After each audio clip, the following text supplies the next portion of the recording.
প্রিয় বোন, আমার পেছনে লাইন দিয়ে লাভ নেই, আপনি অন্যদিকে যান। আল্লাহ আপনাকে, আপনি বলে থাকেন যাকে ভালোবাসো তাকেই বিয়ে করো। আমি নাউজুবিল্লাহি মিন যালিক। না, এটা একটা, না, এটা একটা মেয়ের পাঠানো চিঠি। হ্যাঁ, প্রথম প্রশ্ন পড়ার ট্রাই করি। আসসালামু আলাইকুম। আচ্ছা, ওয়ালাইকুম আসসালাম। প্রাণ প্রিয় ভালোবাসার হুজুর, আশা করি ভালো আছেন, কিন্তু আমি ভালো নেই। কে রে? আচ্ছা, আপনি বলে থাকেন যাকে ভালোবাসো তাকেই বিয়ে করো। আমি নাউজুবিল্লাহি মিন যালিক। না, এটা একটা, না, এটা একটা মেয়ের পাঠানো চিঠি। হ্যাঁ, না না, এটা এটা এখানে মিডিয়া আছে না ভাইজান, বলে সে একটা প্রপোজাল মূলক কথা লিখেছে, এটা মিডিয়াতে যাওয়া যাবে না। আমাদের দর্শনের একটা সুনাম আছে, আমরা চাই না এই সুনামটা নষ্ট হয়ে যাক, ঠিক কিনা বলে? প্রিয় বোন, আমার পেছনে লাইন দিয়ে লাভ নেই, আপনি অন্যদিকে যান। আল্লাহ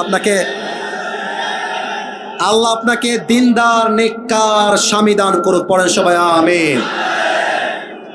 হুজুর, আমি আমার জীবনে 9টা মেয়েকে বাড়ি থেকে পালিয়ে নিয়ে এসে বন্ধুদের সাথে বিয়ে দিয়েছি, কারণ তাদের মধ্যে হারাম সম্পর্ক ছিল এবং তাদের পরিবারের কেউ তাদেরকে বিয়ে দিতে রাজি ছিল না। মেয়েগুলোর অন্য জায়গায় বিয়ে দিচ্ছিল, এই জন্য পালিয়ে নিয়ে এসে বন্ধুদের সাথে বিয়ে দিয়েছি। এতে কি আমি পাপ করে ফেলেছি? এটা আমার না। আচ্ছা, রাগ করবা না, এটা আপনাদেরকে কে দিয়েছে? যুবকরা দিয়েছে এটা? আচ্ছা, যুবকরা দিয়েছে। মহান ব্যক্তি মনে হয় এখানে উপস্থিত রয়েছেন। আমি তাকে বলবো, যাকে পছন্দ তাকেই আমাদেরকে বিয়ে করতে হবে যুবক ভাই। তবে খেয়াল করবা, কার মেয়ে নিয়ে আসছো সাবধানে নিয়ে আসবা। ভুলে ভালে ভিন্ন মেয়ে তুলতে গেলে কিন্তু তোমার পেটের চামড়া একটাও থাকবে না। তবে আমার যেটা মনে হয়, পালিয়ে বিয়ে করাটাকে আমি সাপোর্ট করি না, ইসলামও সাপোর্ট করে না। তবে যারা পালিয়ে বিয়ে করে, এরা সাদে সাদে পালিয়ে বিয়ে করে না।